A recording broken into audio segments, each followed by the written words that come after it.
name is Carmel, and I'm your next person in Japan.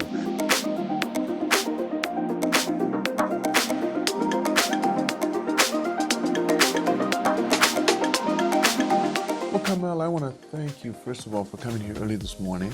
Thank you. We haven't gotten to know each other very well because how long have you been a member of the club? Actually, I looked this morning, I think 14 years or so. 14 years now? Yes. So you weren't here when I was president. You missed that time, so you came after that yes, time. Exactly. Wow. Yeah, So how do you find the club? Do you enjoy it? Yeah.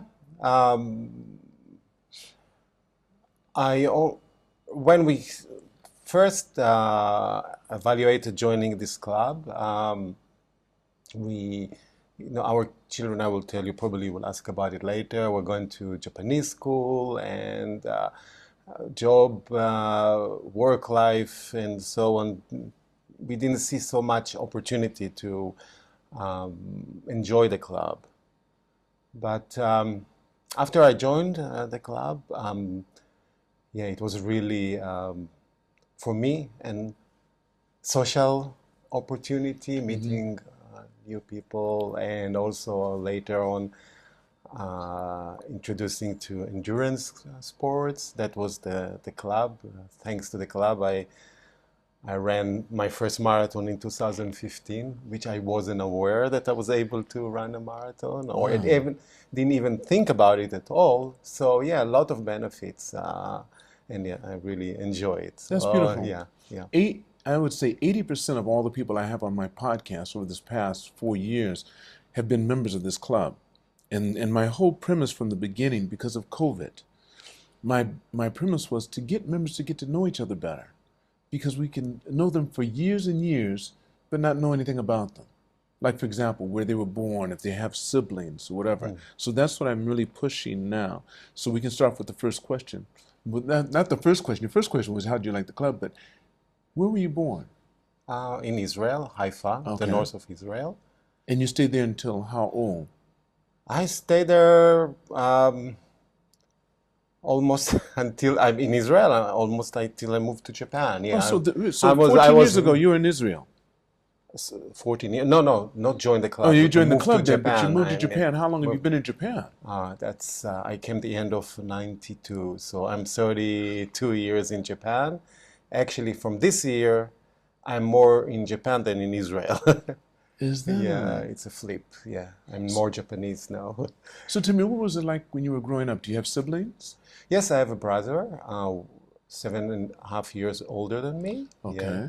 So that means your parents basically raised you like single kids, because he was so much older than you. Yes. He was out of school by the time you got into his schools. He was out. Yes. Yeah. Are you close with your brother? Yes. Well, he's in Israel and I'm here, so as much as distance can bridge. Right. But yeah. Okay. How are mom and dad doing?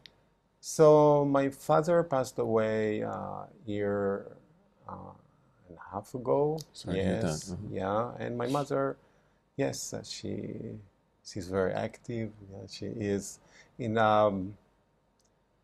you call it protected housing or elderly homes or golden, how they call the golden age homes here in Japan, but very active. And yes, we speak a lot. Yeah. Okay.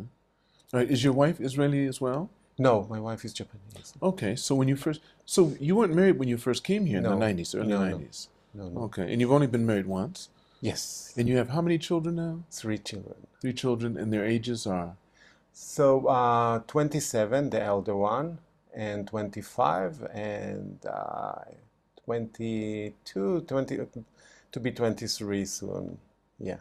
And only the 23 one still with you? No, actually, so my son worked with Mizuho Bank and he moved to Hong Kong. They sent him there.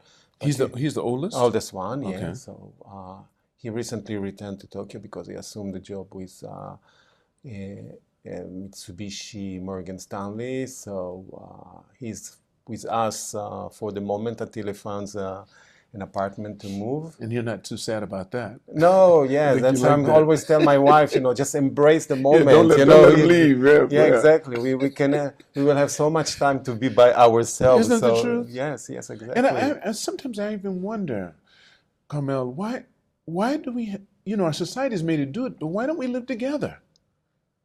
Because it's really good, especially when you have a good family and you enjoy each other. What's wrong with living together? And some families do it. Yeah, I know. It's one of the basics, I think, of Japan that the eldest son is expected to be with the parents, So or they it make the was like a family. right. Yeah, They make it's the dual yeah, houses, yeah, the yeah, duplexes, kind of yes, one house above the e- other. exactly. Yeah. Yeah, Well, the society has changed. Yeah, we used to be like tribes. didn't Yeah, we? yeah, I And I think think so. that's breaking up some with the bigger cities. Yeah, I think that does it. When you go out in the rural areas, people are still close yeah, together. So your oldest son's at home, and then the next is a girl. exactly. Yeah, she is now 4 months. She's away. She is actually a third officer on in NYK shipping company. So she's now sailing on a large freight container ship, one of the largest in the world. She's now in the US on her way to Canada, and after that, she will return to Singapore. So, but we won't see her until October, I Is believe. she still single? She's still And your single? oldest son's still single too. Yes. Okay. And So, working as an officer on the sea, she's just started. You get to be like 3 4 months on sea, and then you get to be at home. So we'll see if when she returns. We hopefully she continue to stay that's with us. So interesting that she wanted to go in that direction. yeah. Is she the first in your family to be to be over a big container I ship, say or was it her. something? Did your grandfather? I mean, did your No, father do no, that or no. something, or It's did her. Yeah, it's a whole. it's her? It's her. Yes. Yeah. Our children are pretty independent. They took their own way, each one of them, and you raise your kids. You scold them. You give them advices until age of 18, and then you let them go, and you need to support them. Um, as I always say, if you watch it, then it's a secret. Like when she was in university, she went to Keio University, and she was in the gliders, the circle. Yeah, so she was going on and flying on gliders for all the 4 years Here in Japan. here in Japan. Kale, wow. And yeah, I think on the third year she even took us, or fourth year, and I was like, well, I'm not so fond of going like this on a glider, but I never showed my fear to her. It's like I don't want to transfer my fears to my Right, of children. They course. do what they need to do, what they have to do, what they want to do, and me is me. So yeah, and also when you get older, you get more cautious. Yeah, because you It's feel like, like we don't have a whole lot left, so we want to enjoy the amount we have left. We don't want to oh, go. I don't We don't want to go out know. accidentally. I think that's why we become cautious. I think Or we just more aware, we like of the it's a dangers. Yeah, that's yeah, true. it's like I went for ski with a friend of mine, and we went for a kind of beginner course in Hokkaido, and then it was like starting very easy, and then suddenly boom, and I told my friend Ernesto, I'm not going that slope, and I don't know why, it just all the kids were like, "Whew," but he said, okay, walk it down. I never thought about that option, but I really walked it You down. wrote So it down. You yeah, say, "Hey, so yeah, we not worth come. the risk." Yeah, yeah, I don't know. So we take risk on calculated things, but maybe on physical stuff, we get more cautious. I don't know. I think so. Maybe it's our wisdom as we get Possibly. older. I Yeah. don't know. You're more aware of your limitations too. Yes, You exactly. know, Yeah. if you've been hurt once or twice, that's a sign that maybe you're not that good at it, or you need to be a little more careful in that area. Yeah, I wasn't hurt anything, just the internal alarms that These goes come on. on. Yeah, yeah. Tell me about your youngest child. Yeah, she's now on her third year, and all went to Keio University, so she's also in Keio Your son went to University. Keio as well? Yes, yes, all of them. Through elementary? No, no, no, no, no. They just joined the Oh, the university. university, Yeah, okay. exactly. But they Yeah. went through Japanese school. So they started with the American school, all of them, or they started in international environment. Okay. It was a rainbow school, kindergarten, Pete Jets. exactly, and then also the ELC when it started. Yeah, that's right. In Azabudai, there was Azabudai in No, no, yeah, the Roppongi Hills. no, but there was another one before. My son went Well, to the first what year? kindergarten. Nakameguro. It was Nakameguro. exactly. Nakameguro. I know, Yeah, exactly. Yeah, yeah. I that taught area. there. I Yeah, taught there. yes. So yeah, that was our first I'm. introduction I to don't the think I taught him American because school. 90. What year was he there? He wasn't there in 90. He was there in 2000s, right? So he was No, born no. in '97. I think we were Just before they closed, I yeah, guess. before they closed, and then he moved to here. Okay. Actually, so he was in both in Meguro, in Nakameguro, and in the ELC. And our two daughters went to the ELC and then to Chofu. But up to the end of third grade, and then we moved them to the Japanese system. It was kind of. I'm not American. I'm an Israeli, and my wife is Japanese. So I thought, well, Well, it's can they kind speak? of Can all your kids speak Hebrew? yes, yes, You mentioned. yeah, Did yeah. your wife convert? Yes, yes, yeah, How long? Wait, before you got married? yeah, exactly, yeah, She had to, yes. yes. So your son's done his bar mitzvah, and your daughter's done her The bar mitzvah, bar yes, mitzvah as well. yes, Both your daughters. yes, So they all speak Hebrew. They speak yeah, Hebrew, English, and Japanese. exactly, yeah. Well, I'm sure the one that's on the boat. What else does she speak? French, German. She They speaks both English. studied in university, I think, Spanish and French, or just an hobby and interest, yeah.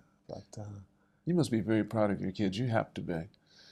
yes, That's beautiful. So yeah. when you came to Japan, okay, tell me about your life in Israel. What was it like for you growing up there? And you were like the only child. So what was your childhood like?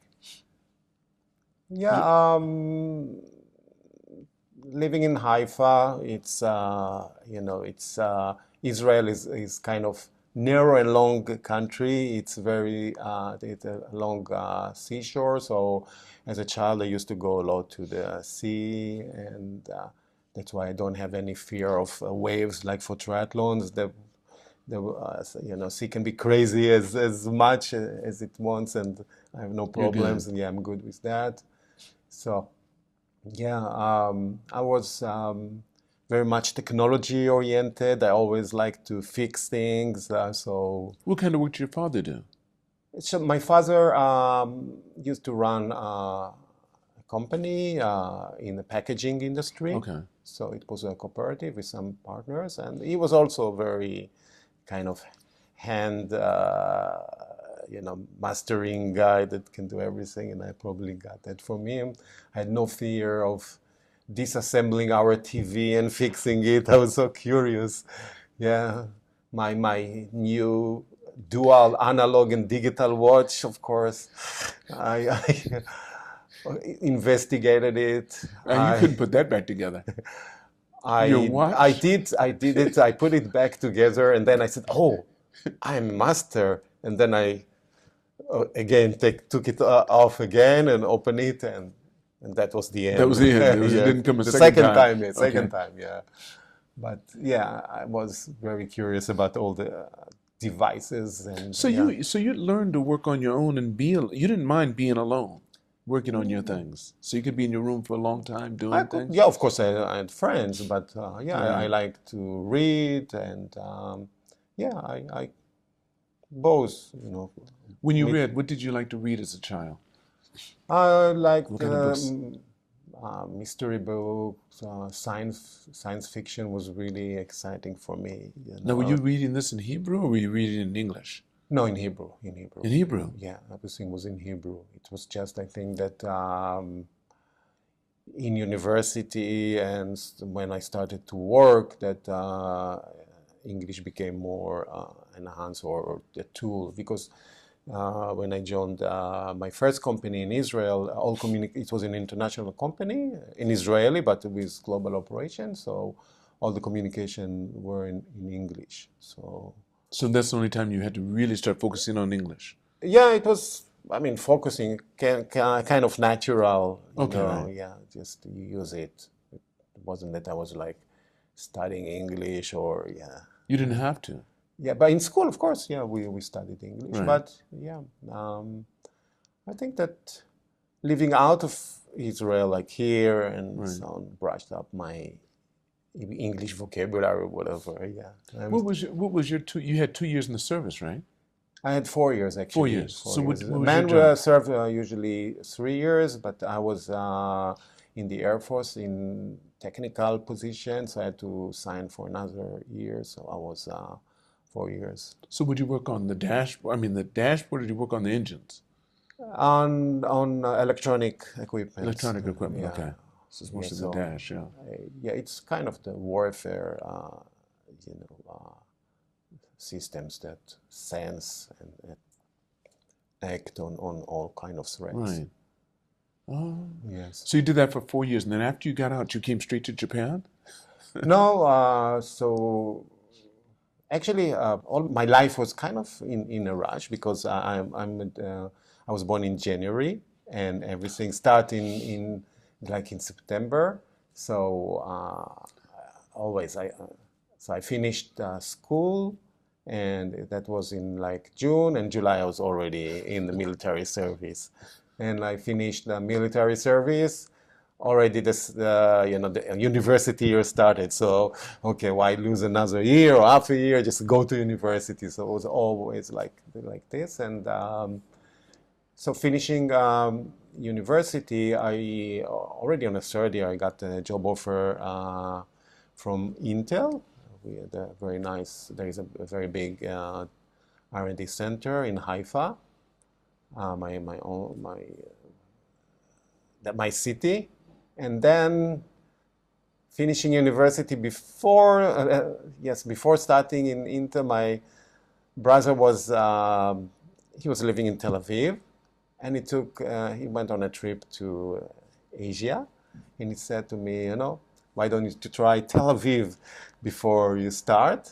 And Why don't so, you try Tel Aviv? yeah, I mean, he was living in Tel Aviv, and he had an apartment in Tel Aviv. Right. So he asked me, go be in my apartment, and just before you start, How far is it from where you live? it's one and It's a real bit. close. Yeah, it's very close. Yeah, but in Israel, it's a small country, so you drive from Haifa to Tel Aviv. It's 1 hour and 20 minutes, and you say, "Oh, I'm so tired."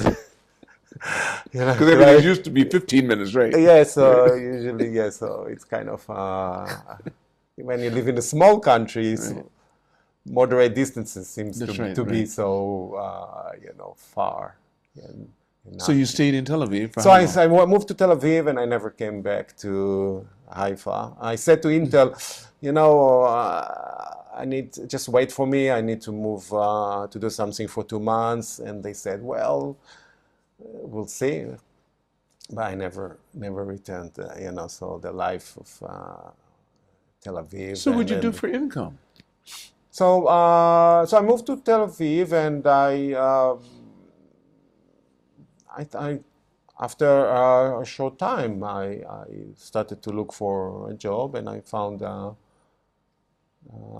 another opportunity. So I wasn't thinking about like I was, graduate of the Technion, Israel Institute of Technology and computer engineering. So You were what? in computer engineering. But you were the head of it? You said you were what? No, Start again. Start again. Okay, I graduated the Technion in Right. computer engineering, and I was also working as a programmer when I as a student. So I was actually developing software packages.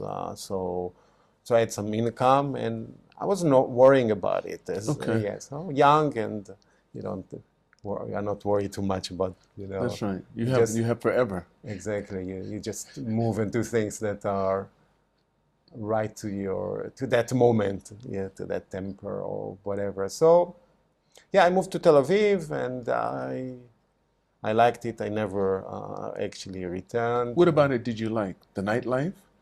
Well, you were Um, young, so you all this stuff is new for yeah, you. exactly. So It's yeah, new. Were there a lot of young people around? young people. Yeah, it's a new place. A lot of new things, and yeah, I just liked it. Yeah, the social opportunity, life opportunities, and I also, yeah, I found a job there in the company that eventually brought me here. Okay. I started to go to an MBA program in Tel Aviv University, first as like a freelancer. I just was joining courses, and because there was like entrance exams that I could, like in statistics, and so I could, like, if I could pass those exams, and so I could avoid going to those courses. So I Okay, joined right, some right. of the classes and just preparing for those entrance. In the company you worked with. Yes, so So they had I was working in a company, but okay. I could, we had flexible time at those days, so Right, okay. I could start in the morning, or I could start at 3 o'clock afternoon and stay until 10. As long as you completed your chore. Exactly. So I used that time. I went to Tel Aviv University, had some classes to avoid, to do the exams, and avoid some of the courses to get um, less, things to do on my studies. Then I passed some exams and just started to do what I needed to do. And I've done, I think, 2.5 years MBA, and in international marketing. We also had a collaboration activity uh, with a US university, and actually Wharton school, so in international marketing. So we had an opportunity to take a project, and a marketing project, and do a marketing plan for an Israeli And this was your company. first. This was your first. Yeah, so Was this Wharton School of Business? That's the yeah, one. exactly. Okay. Yeah. So we Wow. did. So we were a group of students in Tel Aviv University and in Wharton School, and we were working on a project together. They were doing their parts in the U.S. and our part in Israel, and eventually we flew to Wharton and did the presentation there. So Was that your first time out of Israel? no, not my first time out of Israel. I've been, while I was working for that company, we had a branch in Boston. So I was, That was your first time out when you worked with your first yeah. company? No, Oh, out of Israel, yeah. no. Actually, at the age of 17, I went on a group tour to Europe, and my Through parents, your high school or just your my parents? parents, Okay. just gave me that Gift. tour. Now, where'd you go? Where did you go? We to Europe, To Europe. Okay, Italy, in the went around. you know. So it was you and your parents?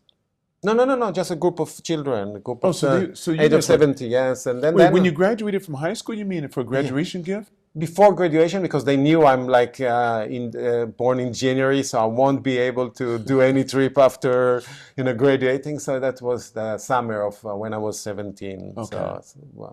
I joined this group of children going on an organized tour to Europe, and that was fun. How long was it? How long was the? I don't know, so 2, 3 weeks or something. I Well, that was don't your first remember. time. That's your first time Yeah, that was leaving my first. Israel. Yes, that was my first So it time. had to be very interesting. I mean, come on. Yes. How many guys, how many girls went? Do you remember? Ooh. Was it a big group? Moderate, youngsters from all over Israel. Just an organized commercial Okay, tour okay. that I joined. Yeah, it was. But a lot of the kids you knew.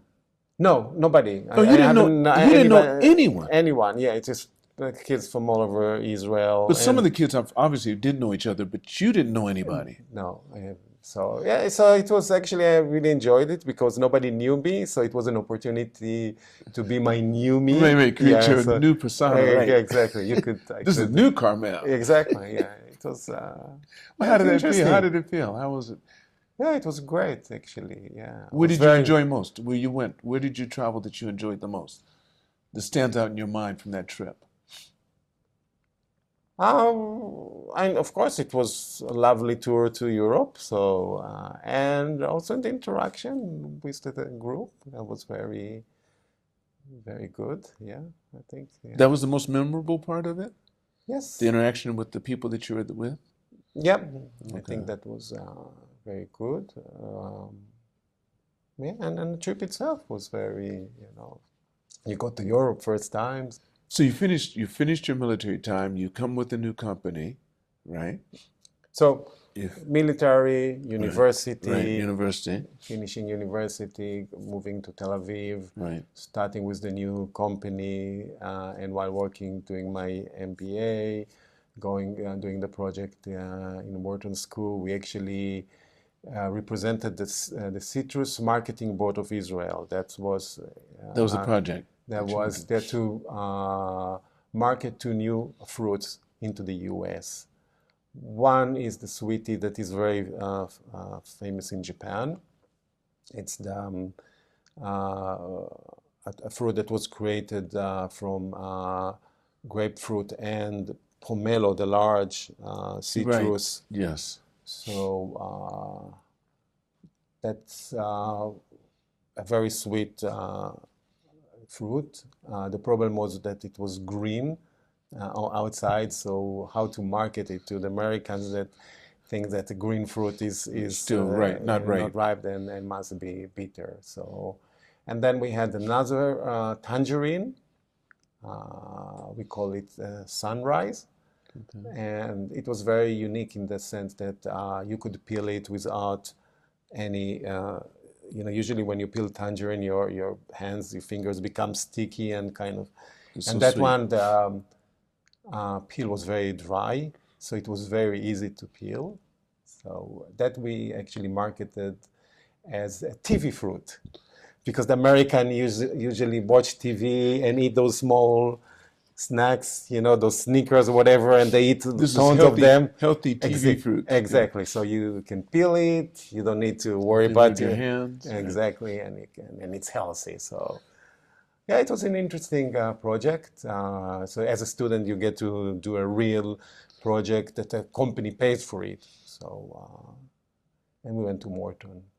Mm, Yes. okay. Then you come And back. You come I back. came back to Israel, and I mean, it was just a project, but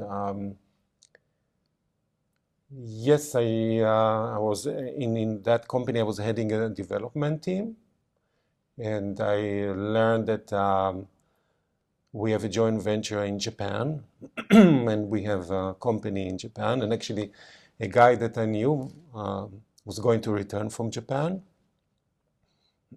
so I thought, oh, that's an interesting move, to But you an but opportunity. but prior to that, you had no interest in Japan.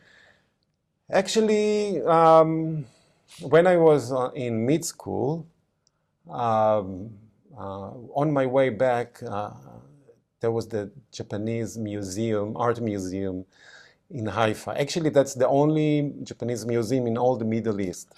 And on my It is in way Haifa. It's in your in home. Haifa, Okay. exactly, Tikotin Museum, and whenever And and when did it go there? When did it?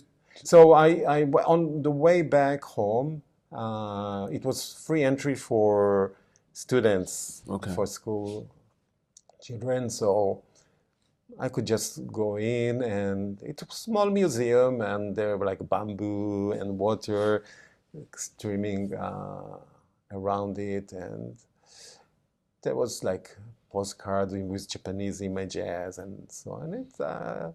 I had interest that gave me some maybe unconscious interest in How old Japan. were you when that happened? When this was That was on mid school, so I was 11, 12, or 10? Well, yeah, 13 Mid-school. or, yeah, mid-school. Yeah, Yeah, that'd be yeah, 12, yeah. 12, 13.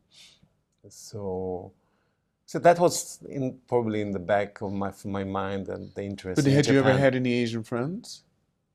Growing up, did you have Asian friends? No, not at all. Not at No, all. no, not at all. No, Wait, wait, no wait, all your friends exposure. were Israeli, right? Yes, yes, yes. So I learned there was a joint venture, and I had interest. And when the Japanese manager was in charge of the relationship with Israel came to Japan, I met him at the corridor. Or I forced myself to meet him, and I told him, Sugiyama-san, my name is Carmel, and I'm your next person in Japan.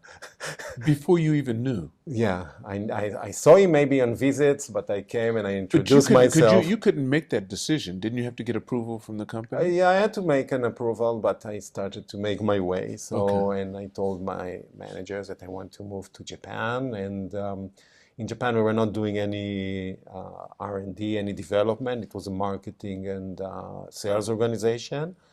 So, and then my boss asked me, "Why Japan? Why don't you move to Boston? You know, we have an R&D there. You can be part of that team." And I said, "No, I want to do marketing. I want to move to Japan." I don't know. It was like in my head, and in Japan. Now, how old were you at that time? Do you remember your age? So yeah, I was like 30, Okay. 31. All Yeah, I right. think I came here at the age of 32. It took me 1 year to transfer my R&D responsibility to others or finish a big project that we had at that time, so I could move to Japan. Yeah, from the time I announced to him that I'm your next person in Japan, it took actually 1 year Right. until I matured that plan. So. Yeah, and when I came to Japan, end of 92, though it was a corporate, nobody was waiting for me. And at that time, I took the limousine bus from Narita to Tokyo, to Ginza Daiichi Hotel. And I was looking around, and everything is in Japanese, I mean, kanji. And wow. And this is 92. Yeah, exactly, end of 92, December So the 2092. bubble had burst. People Yeah. were still, but they were still kind of feeling like they had money. They were still acting that way, but it would already Yeah. hit. Yeah. Yeah, I was not aware of that, Yeah, we were, that's bubble right. and all that It thing. was Yeah, still amazing. I knew that uh,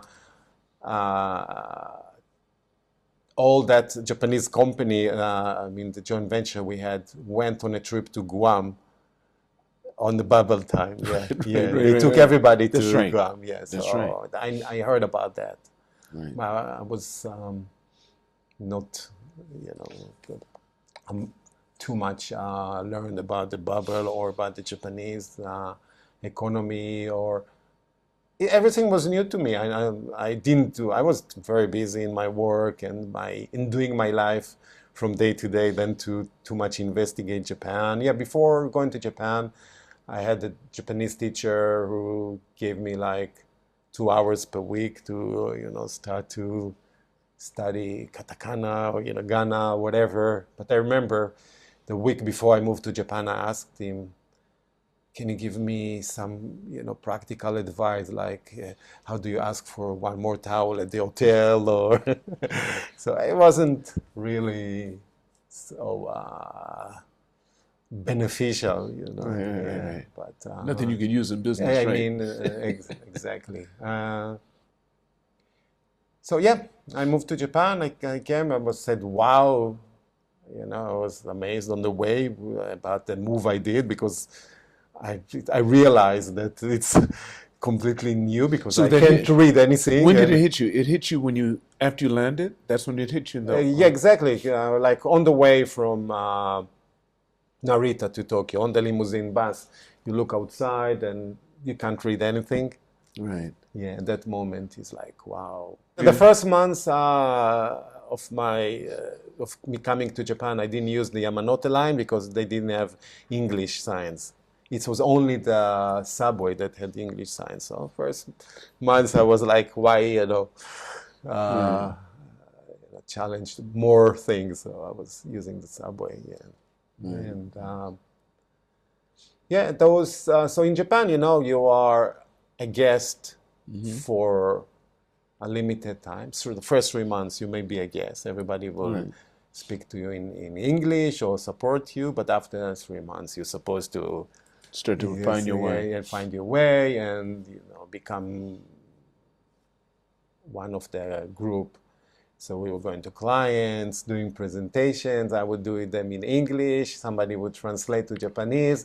I was listening to all the katakana words that could not be, translated to Japanese. And if I hear something is missing, I would repeat. So I was kind of sensing my way. I had some private lessons in Japanese, but I was working, so I never had the real opportunity to study Japanese in an organized manner. So I think it took me 3 years to start to really speak Japanese. It's like a baby. Had you got You can speak right, words right, right. and partial sentences, but everything settle in your mind is. It takes 3 years, I think. Baby also start to speak. That's right. Yeah. That's right. So Were you married by then? Your third year? no, actually, yeah, I had a girlfriend, I think, that now she's my wife. Oh, so you Not, had your so the person that you married is the person you found as your girlfriend. yes. How long was it before you met her? How long were you here before you met your wife? Actually, I think that I wasn't alone too long. So I came end of December 92, and I think we got to meet at around April 93. And So right since away, then, you weren't here that long at all. A short time. So then, was she in school or had she finished no, school? no, Or she was working in a company, and she was a friend of one of my work colleagues, hmm. and we went to an event, a party, and she came with her friend, my colleague, and we met there. Yes, So you've been married for what? How long now? 19, wait, more than 20 years. 27, 20, You're actually, right, yeah, I actually, mean yeah. 28 years, yeah, 28 28 years. years. Yeah, actually, Monday was our anniversary. Oh, Yeah, thank congratulations. you. Right, Yeah, 28 years. My yes. goodness. So your wife spoke English when you met her? Yeah, yeah. She studied in Boston, so yeah, she spoke English. Hmm. Yeah. Is she working now too? Does she have a... Yes, she's heading operation of a U.S. company. Okay.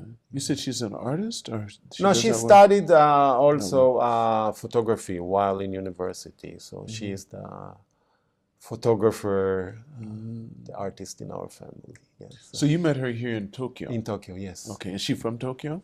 No, she's from Kyushu, Kyushu. Miyazaki. Okay. Oh, okay. I've been all over Japan. I've been everywhere in Japan. Yeah. It's So interesting. Okay, so tell me, so you work with your company here. You're still with the same company or it's a different company now? no, different. So Oh, my company was in the graphic art industry. Uh, that my company was the first company to start digital page assembly, picture retouching, um, the creating of paper media digitally. okay. So before that, everybody was doing really manually. You were, I don't know if you're aware, like in Japan, the big chirashi Yes, yes. advertisement, they were It's all done by hand. everything by hand. So Yes. they cut the pictures, they Mm-hmm. place them on a big page, then they put the text, and then arrange everything, and took Picture. photos with Yeah. 4 photos with filters, cyan, magenta, yellow, black, Yeah. and those became the printing plates Right. eventually for the printing. And my company actually digitalized that everything. And those days you didn't have. Now you can do everything with your phone. But those That's days, right, exactly. You you took had a big press. Yeah, it I was a know. dedicated computers, and we created those computers. And I remember the printing press because they had the they still have it yeah, at the Sano Hotel, at the Hardy Barracks. They still have a printing press there where they had to put in each yeah, letter. for the newsletters and everything, and they still set that up. And Yeah, have it Star and done. Stripes were actually our Stars and clients. Stripes, right? Yeah, Exactly. yeah, They're still there. yes. So in those days, image retouching computer was like $1 million. The That's right. cost, yeah, But all the digital stuff was yeah, expensive then. very, yeah, yeah, very expensive. Everything. Yeah. I remember when So I got my first terabyte hard drive. 1 terabyte cost me $5,000 to get my first terabyte. yeah, And that was it was a big box. yeah. And now our phones, come on.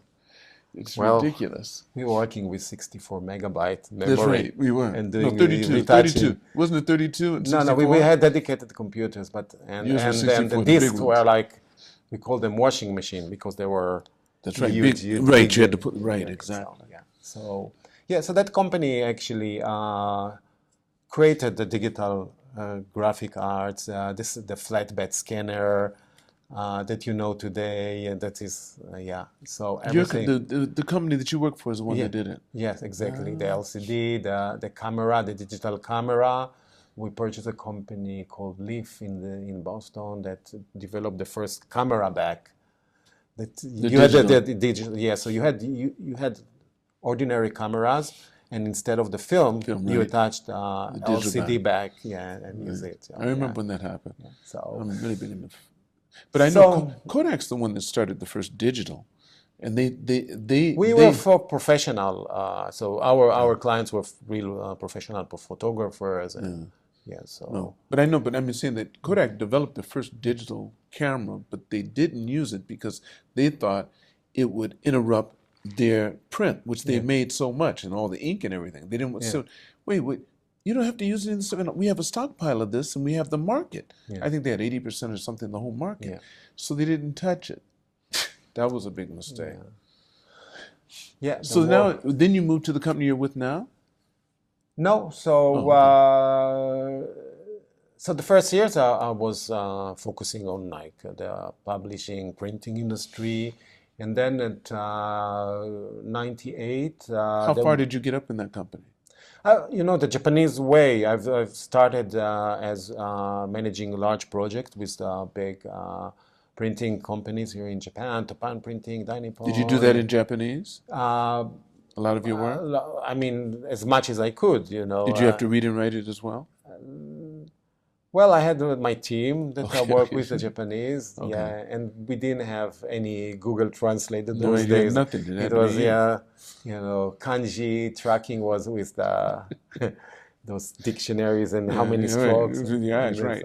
So anyway, so at 98, we started some telecommunication activity in our headquarters and in Europe, and a collaboration with British Telecom to create a network to connect all the parties in this graphic arts industry.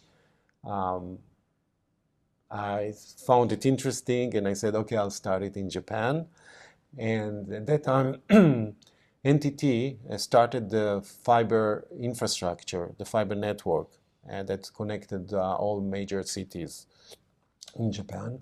Before that, it was all copper fiber. So, and they were looking for applications. But what's the difference? Before you said it was copper fiber. I mean, it was just the usual wired communication, wires, lines. Going through, okay. And NTT started the new fiber optic. So all Tokyo and Osaka and the major cities had the new infrastructure of fiber optics and they ran for that fast communication. They ran that along the old lines. They kept it above ground.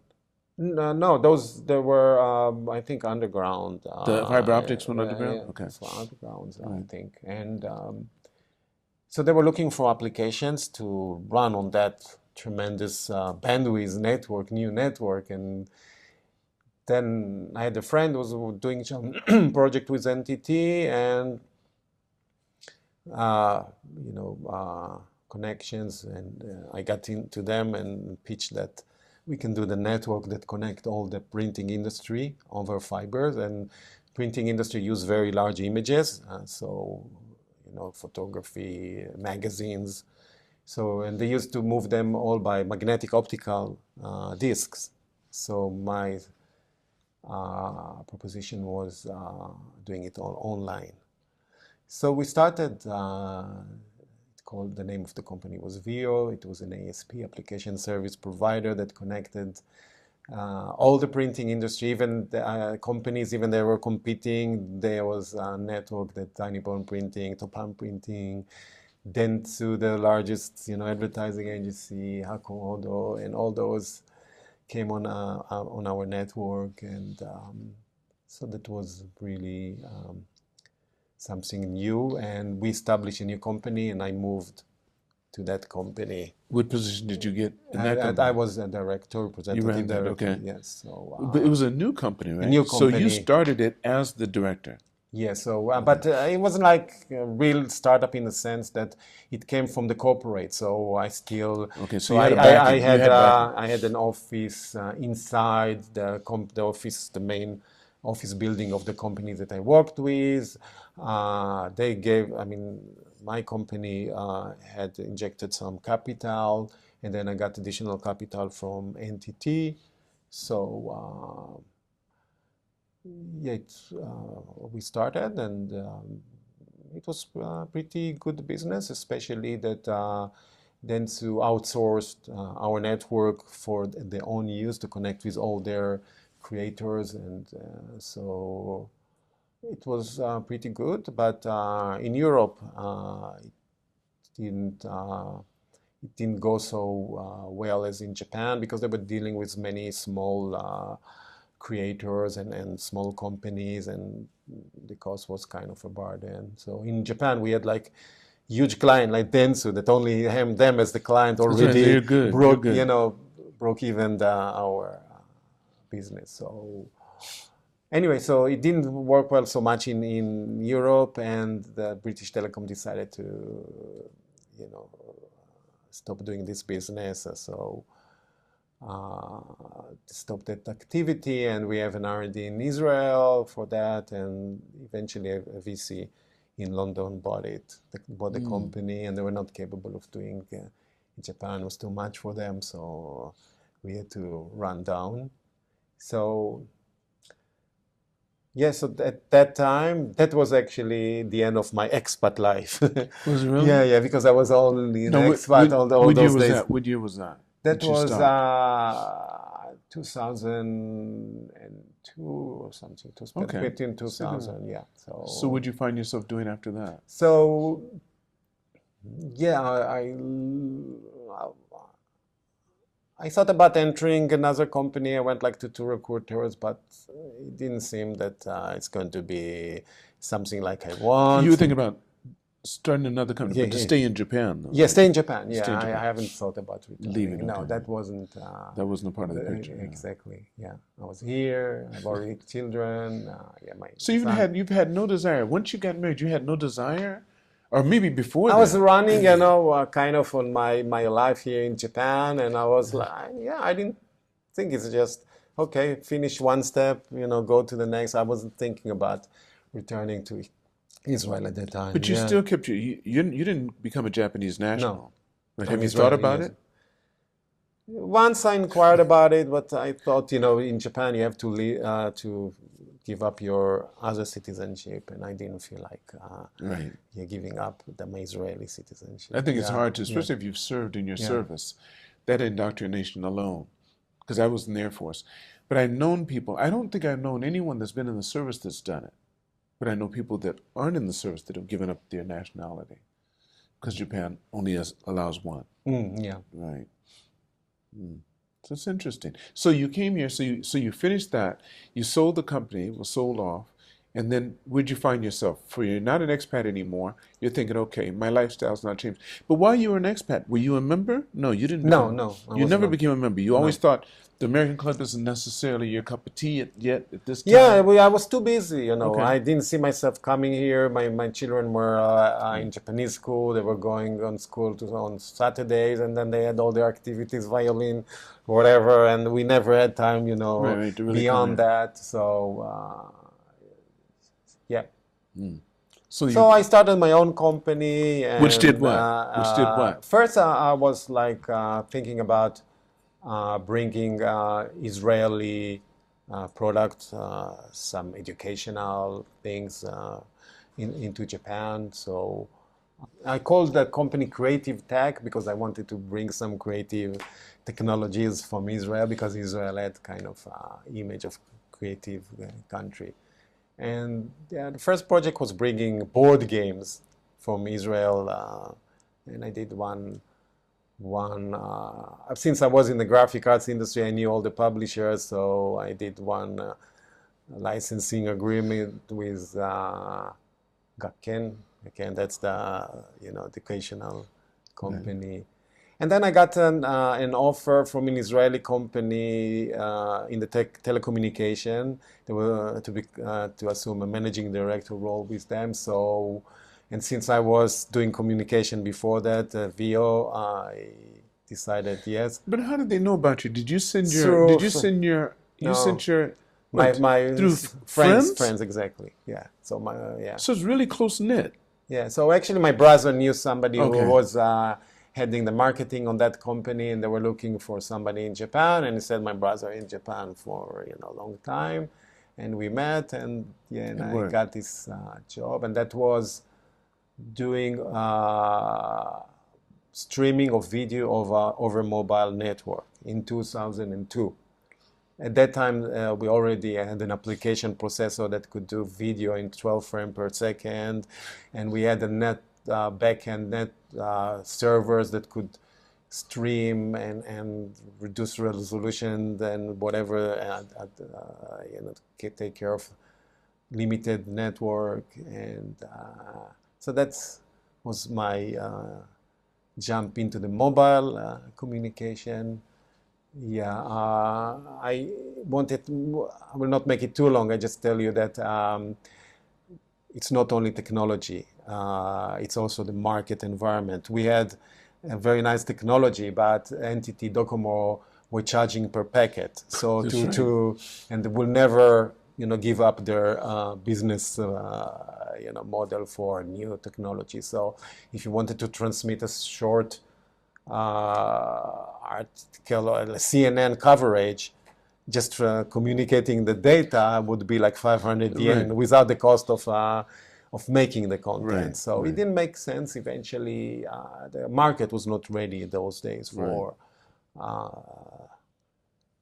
streaming that you The bandwidth do. was too small. It was too, Yeah, yeah, I don't know yeah. if that's the bandwidth was too small. Our technology was able to Oh, do really? it You in can that compress. bandwidth, but it was that the business model didn't Match, right. match exactly. The operators had no interest in enabling this in their like billing, scheme or plans or charge Mm-hmm. scheme. So they were making tons of money on packets. So give it up on like yeah. Unknown. It's an unknown. They didn't. No Yes. one was doing it. Yeah.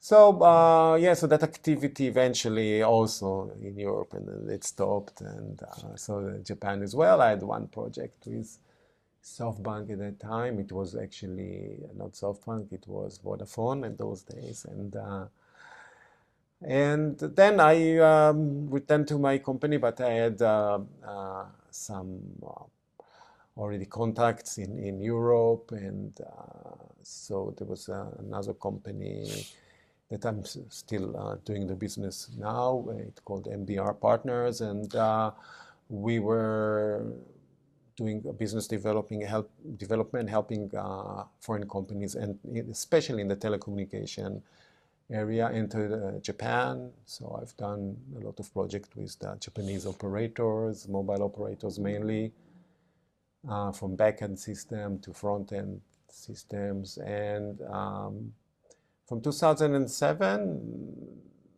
we also started recruiting activities. So This is all under which company? Raft? no. Raft is a Right. recent thing. That's So recent. that's all Right. my creative tech This was company. your tech. Okay. Yeah, my But was that company, as you said before, wasn't your company? It was actually the corporate's company. no. I This started is my own. Oh, this is Actually, yours yeah, after you finished the one that they'd supported, an NTT had supported. yes. Then you So started your own, which was okay. yeah, actually, I bought the Japanese entity You of bought that. it. Yeah, I bought the Okay. Japanese entity of Uh, that VO, that previous one, because they how many people did it come with?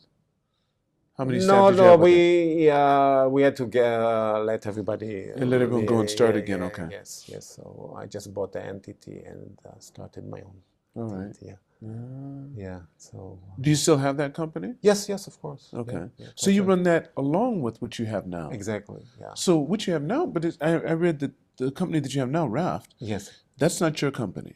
that's not my company, but I'm heading the local operation. I'm the Okay. representative director. But you guys do HR, you do So creative, technology, no, you so do. creative tech, that's my company. So a lot of business development, and since we do project, some of them are successful, so we hire people for them, so that the recruitment activities, and it started with telecommunication, but we've done a lot of projects from vertical agriculture, supporting a company in Boston that grows a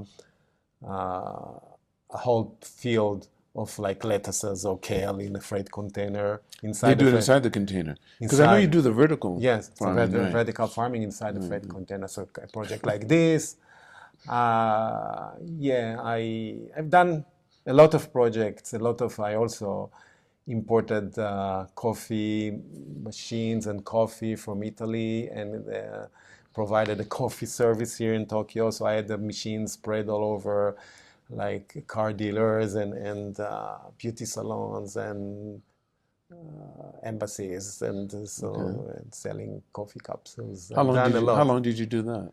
I don't know, for a period of like 5 years or 5 years, so. okay. Yeah, Okay. yeah. So I'm pretty versed in Japan in many. I mean, the time here is too short to tell about all my All the things. experiences and projects. But yeah, I also did a project in the medical area, so I'm also a qualified sales representative for medical What type of equipment. equipment? Okay, what type of equipment? How big of equipment?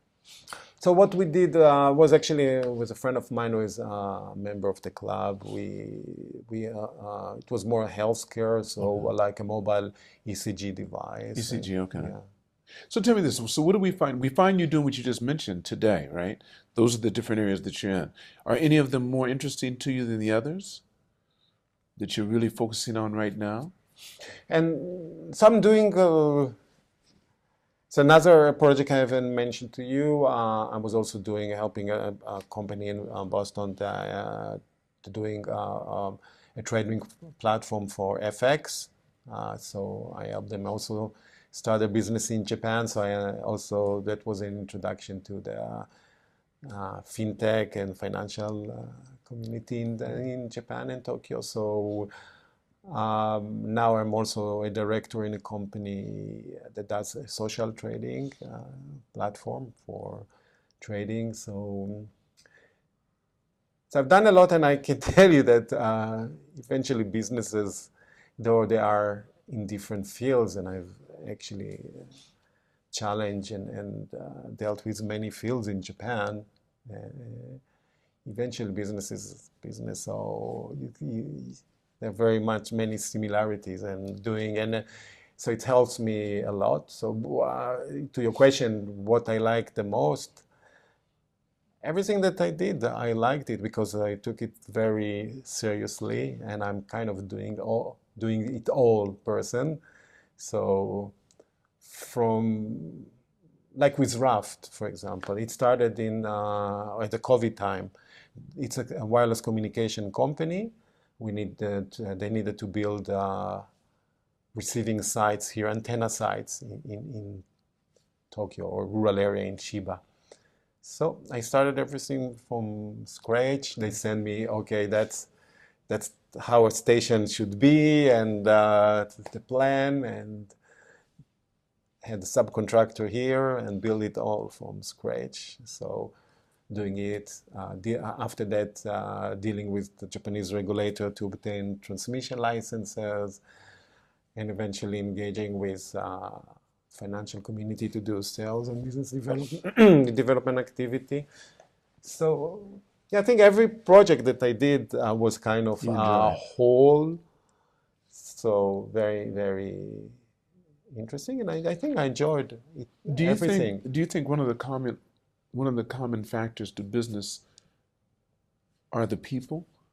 The fact that each one, it doesn't matter what the product is, it's the kind of people you deal with or how you present yourself and how they get along with you that makes the biggest difference. And if there's anything to remember, it's not the gadget, it's the guy, it's that guy Sakamoto Mm. or Kinji that you met that made it interesting. Yeah, people connections is very important and deal with. Yeah, when I did VO, I had a very one negative guy in the company, so it was really disturbing, especially with a small group. So yeah, so people are very important for teamwork and connections, especially in Japan. And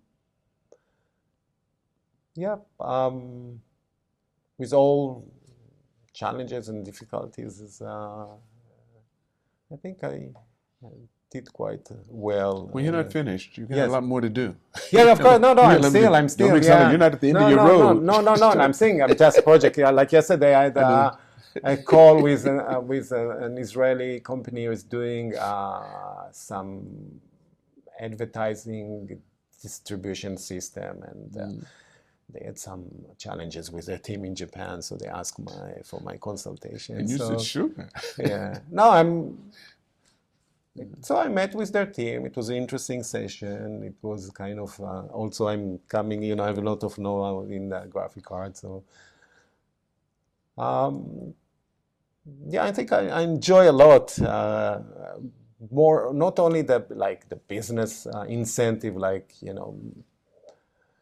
gains motivation, but I really enjoy all those activities. Yeah, I think that when I came to Japan, the guys there, the first, were talking to me in English, and part of the way of talking sometimes seemed to be rude, and I'm like thinking to myself, why is talking to me like this? I'm not his friend. And then, then I returned home and I thought about it and said, no, he was talking to me like this because that's the English he knows. That's That's all he how he knows. talks. It's not that Whoever taught him, yes. exactly. It's not that he had any bad intention or anything like that. That's his English. So That's learning to sit back and take ben, your ego out of it. And that's what I'm saying, the skill that you've learned. It's about you. It's not about them. Carmel, before I end the podcast, there's a question I always like to ask everyone. If you could go back in time with all the information you have right now and talk to the younger Carmel, how old would you be when you talked to him, and what advice would you give him? well, maybe a big change in my life were the time I moved to Japan. So through those years, maybe when I moved from maybe the middle of the time that I was in a Japanese company, I guess, what was it, 96, 97, or is, you know, you like rushing, doing the day-to-day things, and if you could have a moment to get a ride on a bird, go a bit far and look on what you are doing, and like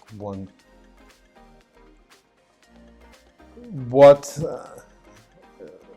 would you do, like if you were consulting yourself? I mean, to go out of the day to day and look on a big picture and think about like where do you want to take it, or how to, How old would you be when you told yourself that?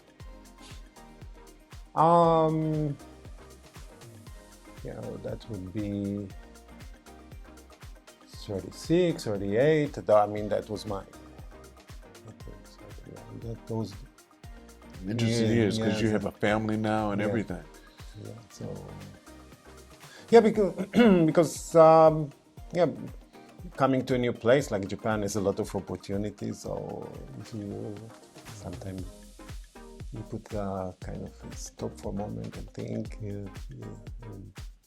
But I mean, any time in your life, take a break. And I mean, the move from Haifa to Tel Aviv was actually a part of it. If I would take that route, I don't know, I was the head of development team in Intel. Maybe I would be now in California. All the family that I have now would have been so moments in life that are big changes. So in each point, you probably want to be there and say, well, give a consultation to yourself after you know everything. Also, when you have kids, you always, oh, I shouldn't scold him. I should have been better. So there's so many points that you can take a break and consult yourself. So it's difficult question what. I mean, there's so many opportunities, but unfortunately, you can't. So you just need to believe that. You tried your best with good intention. That's the most important. Yeah, even you did do the best decision, whatever. At least you did them in believing in those moments and committing to them. So, well, Carmel, I want to thank you. Thank you so much for this time. You're welcome. Yeah. I want to thank all of you for watching or listening to this podcast, and never forget, it's all on loan. So continue to reach for the stars. Because you are too blessed to be stressed.